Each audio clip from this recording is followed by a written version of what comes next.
આપણે પ્રકરણ 5ની વાત કરીએ. પ્રકરણ 5 છે જૈવિક પ્રક્રિયાઓ અથવા જૈવિક ક્રિયાઓ. તો પહેલું છે મનુષ્યના હૃદયની અંતઃસંરચના નામ નિર્દેશ આકૃતિ, તેમાં રુધિરનું પરિવહન સમજાવો. ચાલો, મનુષ્યનું હૃદય પહેલાં તો આપણે સૌ જાણે છે મુઠ્ઠી જેવું મનુષ્યનું હૃદય દોરવાનું. હવે મનુષ્યના હૃદયમાં પહેલાં તો શું જોઈએ તમને? તો 4 ભાગ જોઈએ. આ દેખાય છે ને? શું? ડાબું કર્ણક, ડાબું સેપક, જમણું કર્ણક, જમણું સેપક. હવે કર્ણકની વચ્ચે આવતી દિવાલ દોરી દેવાની, એટલે કે આ દિવાલ દોરી દેવાની, અને તેમની વચ્ચે આવતા બરાબર વાલ. તો ડાબા સેપક અને જમણું કર્ણક વચ્ચે ત્રિદલીય વાલ હોય છે, અને ડાબું કર્ણક અને ડાબું સેપક વચ્ચે ત્રિદલીય વાલ હોય છે. એ બતાવી દેવાનું. પછી શું બતાવવાનું? તો ફુફ્ફુસ શિરા અને ફુફ્ફુસ ધમની. બરાબર, ફુફ્ફુસ શિરા અને ફુફ્ફુસ ધમની. પછી આરોહી ધમની કાંડ બતાવી દેવાનું છે. પછી ધ્યાનથી જુઓ તો જમણા કર્ણક બાજુ પશ્વ મહાશિરા બતાવી દેવાની અને અગ્ર મહાશિરા. બરાબર, અને ખંડોનું વિભાજન તો આપણે જોઈ લીધું. હવે આ રીતે આકૃતિ વ્યવસ્થિત ધ્યાનથી બતાવી દેવાની અને પ્રવાહો બતાવી દેવાના.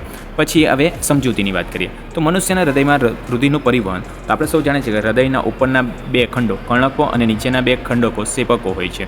બરાબર, અને જમણા ખંડોની વાત કરીએ તો જમણા ખંડોમાં જમણું સેપક અને કર્ણક આવે. તો જમણી તરફના ઉપરના ખંડનું જમણું કર્ણક શિથિલ પામે ત્યારે શરીરના ભાગોમાંથી ઓક્સિજન વિહીન રુધિર તેમાં આવે છે. બરાબર, જ્યારે જમણું કર્ણક સંકોચન પામે ત્યારે રુધિરમાં જમણા સેપકમાં આ દાખલ થાય છે. આ સમયે જમણું સેપક શિથિલ પામે છે. બરાબર, કર્ણકમાંથી શું થયું? કર્ણક સંકોચન પામ્યો ત્યારે શું થયું? રુધિર ક્યાં ગયું? સેપકમાં દાખલ થયું. આ સમયે સેપક શું થશે? શિથિલ થશે, એટલે ફૂલશે. બરાબર ને? ત્યારબાદ જમણા સેપકમાંથી આ રુધિર ઓક્સિજન યુક્ત થઈ જાય. બરાબર, ઓક્સિજન યુક્ત થવા માટે ફુફ્ફુસ ધમની દ્વારા ફેફસામાં પંપ કરવા ધકેલવામાં આવે છે. અને આ જ્યારે કર્ણક કે સેપક સંકોચન પામે ત્યારે વાલ તેની વિરુદ્ધ દિશામાં રુધિર પ્રવાહને અટકાવવાની ક્રિયા કરે છે. આ જે વાલ છે તે શું કરે છે? રુધિરને વિરુદ્ધ દિશામાં આવતા અટકાવે છે. હવે ડાબા ખંડોની વાત કરીએ તો ડાબા ખંડમાં શું છે? તો ફેફસામાં ફુફ્ફુસ પીરાઓ દ્વારા ઓક્સિજનયુક્ત રુધિર ડાબા કર્ણકમાં આવે છે. અને ડાબું કર્ણક પાતળી દિવાલ ધરાવતો હૃદયની ડાબી તરફનો ઉપરનો ખંડ છે. રુધિર મેળવતી વખતે ડાબું કર્ણક શિથિલ પામે છે. હવે ડાબું કર્ણક સંકોચન પામે છે ત્યારે ડાબું સેપક શિથિલીન પામે છે. આથી ડાબા કર્ણકનું રુધિર ડાબા સેપકમાં દાખલ થાય છે. જ્યારે સ્નાયુમય ડાબું સેપક સંકોચન પામે ત્યારે રુધિર ધમની કાંડમાં ઢકેલાઈને ધમનીઓના દ્વારા વિવિધ ભાગોમાં રુધિર પહોંચાડવામાં આવે છે. આમ સેપકને શરીરના વિવિધ ભાગોમાં રુધિર ધકેલવાનું હોવાથી કર્ણકની તુલનામાં સેપકની દિવાલ જાડી અને સ્નાયુમય હોય છે. બીજો સવાલ પણ સેમ જ છે, ધ્યાન રહો.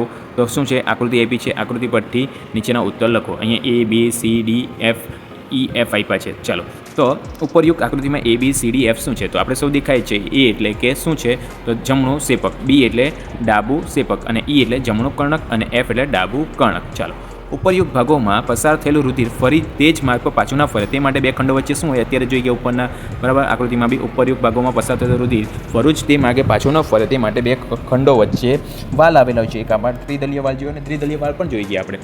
બરાબર, ત્રીજું શું છે સવાલ? શરીરના અંગોમાંથી ફેફસા સુધી પહોંચવા રુધિરના કયા આંતરિક અંગોમાંથી પસાર થાય છે તે અંગોનો ક્રમમાં નામ લખો. તો આપણે શું જોયું કે શરીરના અંગોમાં ફેફસા સુધી પહોંચવા રુધિરના આંતરિક ભાગોમાં એટલે કે જમણા કર્ણક, જમણા સેપક અને ફુફ્ફુસ ધમનીમાંથી પસાર થશે. ચોથો સવાલ, ફેફસામાંથી શુદ્ધ થયેલ રુધિર અંગો તરફ પાછું ફરે ત્યારે હૃદયના કયા આંતરિક અંગોમાંથી પસાર થશે અને તે અંગોના ક્રમમાં લખો. તો પહેલાં જોયું આપણે ફેફસામાંથી જ્યારે શુદ્ધ થયેલું રુધિર ફુફ્ફુસ શિરામાં દાખલ થાય તેમાંથી ડાબા કર્ણકમાં, પછી ત્યારબાદ ડાબા સેપકમાં અને આરોહી ધમની કાંડમાંથી પસાર થઈ શરીરના અંગો તરફ જાય છે. ત્રીજો સવાલ, મનુષ્યના પાચન તંત્રની નામ નિર્દેશવાળી આકૃતિ દોરી નાના આંતરડામાં થતી પાચન ક્રિયા વર્ણવો. ચાલો, મનુષ્યનું પાચન તંત્રની આકૃતિ દોરીએ. બરાબર, પહેલાં શું બતાવવાનું? મુખગૃહા. મુખગૃહામાં મુખ, જીભ, બરાબર, જીભ પછી અન્નનળી પછી શું બતાવવાનું? બરાબર, જઠરની બરાબર ડાબી બાજુ પિત્તાશય અને યકૃત બતાવી દેવાનું. પછી પિત્તનલિકા બતાવી દેવાનું. પછી બરાબર તેના નીચે સ્વાદુપિંડ બતાવવાનું. સ્વાદુપિંડની ઉપરથી થોડુંક નાનું આંતરડું પછી મોટું આંતરડું, પછી બરાબર મોટું આંતરડું દોડે ત્યારે સાઈડ પર આંતરપૂછ બતાવી દેવાની. અને મોટા આંતરડા પર એને મોટા આંતરડુંને કોલોન કહેવાય છે એ પણ બતાવી દેવાનું. અને છેલ્લું મળદ્વાર. બરાબર, ધ્યાન રાખવાનું. હવે નાના આંતરડામાં થતી પાચન પ્રક્રિયાની વાત કરીએ તો આપણે સૌ જાણીએ છીએ કે નાના આંતરડામાં ક્યારે આવે છે? તો જઠરમાંથી ખોરાક નાના આંતરડામાં આવે છે. ખોરાક સાથે યકૃતમાં આવેલા પિત્ત રસ અને સ્વાદુપિંડમાંથી આવેલો સ્વાદુરસ ભળે છે. બરાબર ને? આકૃતિમાંથી જોઈશું. બરાબર, અને પિત્ત રસનું કાર્ય શું છે? તો ખોરાકને આલ્કલીય બનાવે છે જેથી સ્વાદુરસના ઉત્સેચકો કાર્ય કરે છે. વળી તે ચરબીને નાના ગોલકોમાં રૂપાંતર કરે છે. જ્યારે સ્વાદુરસનું કાર્ય શું છે? તો સ્વાદુરસમાં પ્રોટીનના પાચન માટે ટ્રિપ્સિન, કાર્બોહાઈડ્રેટના પાચન માટે એમાઇલેઝ અને ચરબીના પાચન માટે લાઇપેઝ ઉત્સેચકો હોય છે. આમ સ્વાદુરસ ખોરાકના ત્રણેય ઘટકોનું પાચન કરે છે. પછી છે આંતરરસનું કાર્ય. તો આંતરરસનું કાર્ય શું છે? તો નાના આંતરડાની દિવાલમાં આવેલી આંતરીય ગંઠરીઓ દ્વારા આંતરરસ સ્ત્રાવ થાય છે. આંતરરસમાં આવેલા ઉત્સેચકો પ્રોટીનનું એમિનો એસિડમાં, જટિલ કાર્બોનેટનું ગ્લુકોઝમાં અને ચરબીનું ફેટી એસિડ અને ગ્લિસરોલમાં રૂપાંતર કરે છે અને ત્યારબાદ પાચન થાય છે. આમ નાના આંતરડામાં ખોરાકનું સંપૂર્ણ પાચન થાય છે. ચાલો ચોથો સવાલ, મૂત્રપિંડ નલિકાની નામ નિર્દેશવાળી આકૃતિ દોરી તેમાં મૂત્ર નિર્માણની ક્રિયા સમજાવો. હવે મૂત્રપિંડની નામ નિર્દેશવાળી આકૃતિ આપણે ધ્યાનથી જોઈએ તો જો શું છે, તો ઉપર શું દોરવાનું? બાઉમેનની કોથળી, બરાબર, એ દેખાય છે ને બાઉમેનની કોથળી, એની સાથે મૂત્રપિંડની ધમની શાખા પણ દોરી દેવાની અને ત્યાં જ બાઉમેનની કોથળીમાં શું હોય છે? રુધિર કેશિકાના ગુચ્છ હોય છે, બરાબર. તેની સાથે પછી મૂત્રપિંડ નલિકાનો ગૂંચળાવાળો ભાગ, બરાબર, ગૂંચળામય ભાગ દોરવાનો છે, બરાબર. અને ત્યારબાદ બરાબર શું છે? તો એ નળિકાઓ, બરાબર, મૂત્રપિંડની શાખીયની નળિકાઓ પછી તે રુધિર કેશિકાઓમાં કન્વર્ટ થાય છે, આમ, બરાબર. અને અહીંયા બરાબર સંગ્રહ નલિકા પર સાઈડ પર દોરી દેવાની છે. આમ મનુષ્યના મૂત્રપિંડની નલિકાઓની નામ નિર્દેશવાળી આકૃતિ અહીંયા તૈયાર થાય છે. ચાલો મનુષ્યમાં મૂત્રપિંડ નિર્માણની ક્રિયાની વાત કરીએ તો મૂત્રપિંડમાં વહેતા રુધિરમાંથી ઉત્સર્ગ દ્રવ્યો પ્રવાહી સ્વરૂપે અલગ કરવાની ક્રિયાને મૂત્ર નિર્માણ કહે છે. મૂત્ર નિર્માણના 2 તબક્કા ધ્યાન રાખવાના છે. પહેલું છે અતિ સૂક્ષ્મ ગારણ. તો મૂત્રપિંડ ધમનીઓ દ્વારા મૂત્રપિંડમાં આવતા રુધિરમાં ઉત્સર્ગ દ્રવ્યો હોય છે. આ રુધિર બાઉમેનની કોથળીના રુધિર કેશિકા ગુચ્છમાંથી પસાર થાય છે. દબાણથી રુધિર કેશિકા ગુચ્છમાં પસાર થતું આ રુધિર ગળાય છે. આ પ્રક્રિયાને અતિ સૂક્ષ્મ ગારણ પ્રક્રિયા કહેવાય છે. પછી બીજી પ્રક્રિયા આવે છે મહત્ત્વની પુનઃશોષણ. હવે બરાબર મૂત્રપિંડ નલિકામાં ઉત્સર્ગ એકમના ગૂંચળામય ભાગમાંથી જેમ જેમ ગારણ પસાર થાય છે તેમ ગારણમાંથી વધારાનું પાણી, ગ્લુકોઝ, એમિનો એસિડ, ખનિજ દ્રવ્યો વગેરે નલિકાની દિવાલના કોષો દ્વારા રુધિર કેશીઓના રુધિરમાં શોષાય પામે છે, એટલે શોષણ પામે છે. તેને પુનઃશોષણ કહેવાય છે. પુનઃશોષણની ક્રિયામાં બાદ વધેલા પ્રવાહી ઉત્સર્ગ દ્રવ્યો હોય છે તેને મૂત્ર કહે છે. આ રીતે મૂત્રપિંડ નલિકામાં મૂત્રનું નિર્માણ થાય છે. 5મો સવાલ, મનુષ્યના પાચન તંત્રને નામ નિર્દેશવાળી આકૃતિ દોરી તેના ખોરાકમાં પાચનમાં લાળ રસ અને મન હાઇડ્રોક્લોરિક એસિડનું મહત્ત્વ સમજાવો. હવે મનુષ્યના પાચન તંત્રને નામ નિર્દેશવાળી આકૃતિ આપણે અત્યારે દોરી ગયા. શું હતું? તો મુખમાંથી બરાબર જીભ હોય છે, બરાબર, ત્યાંથી અન્નનળી પછી શું આવે? જઠરની ડાબી બાજુ આપણે શું દોરવાનું? પિત્તાશય, યકૃત, પછી નાનું આંતરડું, બરાબર, મોટું આંતરડું અને નાનું આંતરડુંની ઉપર થોડુંક સ્વાદુપિંડ પછાડી બતાવી દેવાનું, બરાબર, મોટું આંતરડુંની બાજુમાં આંતરપૂછ બતાવી દેવાની અને ત્યારબાદ મળદ્વાર બતાવી દેવાનો. હવે સવાલની વાત કરીએ તો આપણે, બરાબર, તો આકૃતિ દોરાઈ ગઈ. હવે ખોરાકના પાચનમાં લાળ રસ અને મન હાઇડ્રોક્લોરિક એસિડનું મહત્ત્વ સમજાવવાનું છે. એમાં તો લાળ રસનું મહત્ત્વ શું છે? તો મુખ ગૃહમાં લાળ ગ્રંથિ આવેલી હોય છે. લાળ ગ્રંથિ લાળ રસનો સ્ત્રાવ કરે છે. આ લાળ રસ ખોરાકનો ભીનો બનાવે છે. શું કરે છે? ખોરાકને ભીનો બનાવે, જેથી પાચન માર્ગમાં સરળતાથી આગળ વધી શકે છે. વળી લાળ રસમાં એમાઇલેઝ ઉત્સેચક હોય છે. તે ખોરાકનું સ્ટાર્ચ અને સરળ સકરામાં રૂપાંતર કરે છે. ખોરાકના સ્ટાર્ચનું સરળ સકરામાં રૂપાંતર કરે છે. આમ ખોરાક પાચનની શરૂઆતમાં મોંમાં થાય છે, બરાબર. ખોરાકની પાચનની શરૂઆત ક્યાં થાય છે? મુખમાં થાય છે, એટલે બરાબર. આ 1 માર્કમાં પણ પૂછાઈ શકે. પછી મન હાઇડ્રોક્લોરિક એસિડનું મહત્ત્વની વાત કરીએ તો ખોરાકમાં મોંમાં અન્નનળી મારફતે જઠરમાં જાય છે અને બરાબર જઠરમાં પાચન માર્ગનો સૌથી પહોળો માર્ગ એટલે કે બરાબર કહેવાય છે. એ ધ્યાન રાખજો, અન્નનળી અને જઠર જ્યાં જોડાય છે ત્યાં સૌથી મોટો પહોળો માર્ગ બને છે, એટલે જઠર પાચન માર્ગનો સૌથી પહોળું અંગ છે, બરાબર. જઠરમાં આવેલી જઠર ગ્રંથિઓ જઠર રસનો સ્ત્રાવ કરે એટલે મન હાઇડ્રોક્લોરિક એસિડ, બરાબર, અને પેપ્સિન ઉત્સેચક અને શ્લેષ્મ હોય છે જઠરમાં.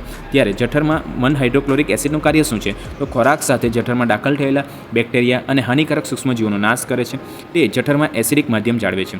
તેમજ એસિડિક માધ્યમ પેપ્સિનને સક્રિય બનાવે છે અને આ રીતે પેપ્સિનના કાર્યમાં મદદરૂપ થાય છે, બરાબર. આથી પેપ્સિન પ્રોટીનનું અંશતઃ પાચન કરે છે. 6થો સવાલ, ઉત્સર્જન એટલે શું? ઉત્સર્જનની નામ નિર્દેશવાળી આકૃતિ દોરી રચનાને વર્ણન કરો. તો આપણે સૌ જાણીએ છીએ કે ઉત્સર્જનની આકૃતિ માટે, બરાબર, સૌ પહેલાં જોઈએ બાઉમેનની 2 કોઠી એટલે મૂત્રપિંડ દોરવાના 2 દેખાય છે ને, બરાબર. પછી શું છે? તો મૂત્રપિંડની ઉપર શું બતાવવાની? ધમની, બરાબર. ધમની પછી શું દોરવાનું છે? જોનથી જો તો ડાબી મૂત્રપિંડ શિરા અને મૂત્રપિંડ આયરા 2 બતાવી દીધા છે આપણે. પછી મહાશિરા બતાવવાની જાડી, બરાબર ને, અને બરાબર પછી ડાબી મૂત્રવાહિની અને જમણી મૂત્રવાહિની અને નીચે મેઇન મૂત્રાશય અને મૂત્રમાર્ગ, બરાબર. આટલું આકૃતિ વ્યવસ્થિત દોરવાની અને આકૃતિ દોરાઈ પછી એનું વર્ણન કરવાનું. તો પ્રાણીના શરીરમાં આપણે સૌ જાણીએ છીએ કે નાઇટ્રોજનયુક્ત હાનિકારક ઉત્સર્ગ દ્રવ્યોનો નિકાલ કરવાની જૈવિક ક્રિયાને ઉત્સર્જન કહેવાય છે.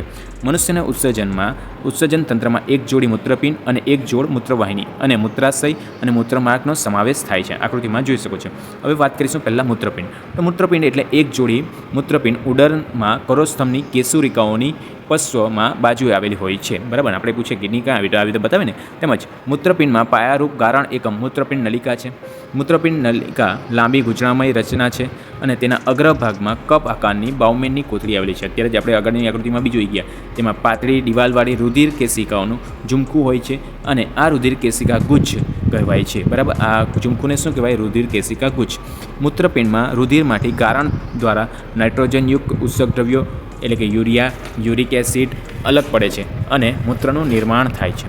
બીજી વાત કરીએ મૂત્રવાહિની. તો મૂત્રવાહિની એ મૂત્રપિંડને મૂત્રાશય સાથે જોડતી એક લાંબી નલિકા છે. મૂત્રપિંડમાં નિર્માણ થયેલું મૂત્રવાહિની દ્વારા મૂત્રાશયમાં જાય છે. ત્રીજું, મૂત્રાશય. તે મૂત્રનો સંગ્રહ કરતી સ્નાયુમય કોથળી. તેમાં મૂત્રનો હંગામી સંગ્રહ થાય છે. ચોથું, મૂત્રમાર્ગ. તો મૂત્રાશયથી શરીરમાંથી બહાર ખુલતા છિદ્ર સુધી લંબાવેલા માર્ગને મૂત્રમાર્ગ કહેવાય છે. તેના દ્વારા મૂત્રનું ઉત્સર્જન થાય છે. પાછો સવાલ આવ્યો છે 7મો. માનવની પાચન તંત્રની નામ નિર્દેશવાળી આકૃતિ દોરી તેના મુખ્ય અંગોને ટૂંકમાં માહિતી આપો. ચાલો, આપણે બાજુમાં આકૃતિ જોઈ જ છે. બરાબર, તો પાચન તંત્રની આકૃતિ જોઈ જ છે આપણે આગળ. તો મુખથી મળદ્વાર સુધી લાંબી નળીને પાચન નળી કહેવાય છે. મુખગૃહા. બરાબર, મુખગૃહામાં દાંત, જીભ, લાળગ્રંથિ આવેલી છે. મુખમાં દાંત ખોરાકને ચાવે છે. ત્યારબાદ લાળગ્રંથિમાંથી સ્ટ્રવિત લાળ ખોરાકનો પોચો બનાવી અને ભીનો બનાવે છે. જીભ ખોરાકને લાળ રસ સાથે મિશ્ર કરે છે. આમ અન્નળી મારફતે ખોરાક મુખગૃહમાંથી જઠરમાં આવે છે. જઠરમાં પાચન માર્ગ સૌથી પહોળો માર્ગ છે, જે જઠરની દિવાલમાંથી જઠર ગ્રંથિઓ આવેલી હોય છે, જેમાંથી જઠર ગ્રંથિઓ મંદ હાઇડ્રોક્લોરિક એસિડ, પેપ્સિન અને શ્લેષ્મ સ્ત્રાવ કરે છે. આ મિશ્રણને જઠર રસ કહેવાય છે. પછી જઠર પછી પાચન માર્ગનું સૌથી લાંબામાં લાંબો માર્ગ અને ખૂબ જ ગૂંચળામય અંગ નાનું આંતરડું છે. 7.5 યાદ આવે ને? બરાબર, આ નાના આંતરડામાં ખોરાક સાથે સ્વાદુરસ, પિત્તરસ અને આંતરરસ ભળે છે અને ખોરાકમાં પાચનની ક્રિયા સંપૂર્ણ થાય છે. બરાબર, ત્યાર પછી નાના આંતરડામાંથી નહીં પચેલો ખોરાક મોટા આંતરડામાં આવે છે. ત્યાં માત્ર પાણીનું શોષણ જ થાય છે. બરાબર, 1.5 મીટર લાંબુ હોય છે. યાદ છે ને? બરાબર, ચાલો હવે 8મો સવાલ. મનુષ્યના શ્વસન તંત્ર સમજાવો અને મનુષ્યમાં શ્વાસોશ્વાસની ક્રિયા વર્ણવો. તો મનુષ્યના શ્વસન તંત્રમાં સંકળાયેલા અંગોની વાત કરીએ તો આપણે સૌ જાણીએ છીએ. પહેલાં શું જોઈએ? નસકોરા એટલે કે નાસિકા માર્ગ આપણો. પછી ગળામાં શું હોય? તો ગળામાં પછી શ્વાસનળી હોય કે કંઠનળી હોય અને પછી ફેફસા હોય. બરાબર, તો પહેલાં વાત કરીએ નસકોરા અને નાસિકા માર્ગની. તો નસકોરા દ્વારા હવા શરીરમાં પ્રવેશે છે.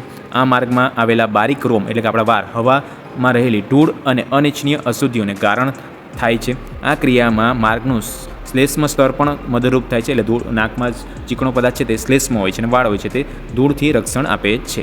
બરાબર, અશુદ્ધિને ગારણ કરે. બીજું, ગળામાં રહેલા અંગોની વાત કરીએ તો ગળામાં કયા અંગો છે? તો કંઠનળી, સ્વરયંત્ર અને શ્વાસનળી એટલે કે વાયુનળી હવાના વહન માટે એક સળંગ માર્ગ બનાવે છે. શ્વાસનળી ગળાથી ઉરસ્ય ગૃહમાં ફેફસા સુધી લંબાયેલી છે. ગ્રીવામાં પ્રદેશમાં રહેલી કાષ્ઠીય વલય રચના હોવાથી હવા પસાર થવામાં રૂંધાઈ જતો નથી. આ વલય આકારની રચનાના લીધે બરાબર આપણી શ્વાસનળી દબાઈ જતી નથી, એટલે કે રૂંધાઈ જતી નથી. બરાબર, ફેફસાની વાત કરીએ તો ફેફસા ઉસર્ય ગૃહમાં એક જોડ ફેફસા આવેલા હોય છે. ફેફસામાં હવાનો માર્ગ નાની નાની નલિકામાં વિભાજિત થાય છે. અંતે ફુગ્ગા જેવી રચના એટલે કે વાયુકોષ્ઠમાં પરિણમે છે. આ વાયુકોષ્ઠની સપાટી વાત વિનિમય દ્વારા થાય છે. વાયુકોષ્ઠની દિવાલ પર રુધિર કેશિકાઓની વિસ્તૃત જાળી રચના હોય છે અને વાયુકોષ્ઠો સપાટી પર વાત વિનિમય થાય છે. બરાબર, હવે મનુષ્યમાં શ્વાસોશ્વાસની ક્રિયાની વાત કરીએ તો જ્યારે આપણે શ્વાસ લઈએ છીએ ત્યારે આપણી પાંસળીઓ ઉપરની તરફ ખેંચાય છે અને ઉરોદર પટલ ચપટો બને છે. તેના પરિણામે ઉસર્ય ગૃહનો વિસ્તાર વધે છે. આ કારણે વાતાવરણમાંથી હવા ફેફસામાં દાખલ થાય છે અને વિસ્તરણ પામેલા વાયુકોષ્ઠો હવાથી ઉભરાઈ આવે છે એટલે ભરાઈ આવે છે અને વાયુકોષ્ઠો વાત વિનિમય માટે સપાટી પૂરી પાડે છે. શરીરમાંથી કાર્બન ડાયોક્સાઇડ યુક્ત એકત્ર કરી બરાબર શરીરમાંથી કાર્બન ડાયોક્સાઇડ એકત્ર કરીને આવેલું રુધિર વાયુકોષ્ઠોની હવામાં કાર્બન ડાયોક્સાઇડ મુક્ત કરે છે અને વાયુકોષ્ઠોની દિવાલ પર રુધિર કેશિકાઓના રુધિરમાં ઓક્સિજનનું ગ્રહણ થાય છે. હવે ઉરોદર પટલ ઉપર તરફ ખેંચાય છે અને પાંસળીઓ નીચે તરફ આવે છે. તેના પરિણામે ઉસર્ય ગૃહ નીચે વિસ્તાર ઘટે છે. આ કારણે ફેફસામાંથી હવા વાતાવરણમાં દૂર થાય છે.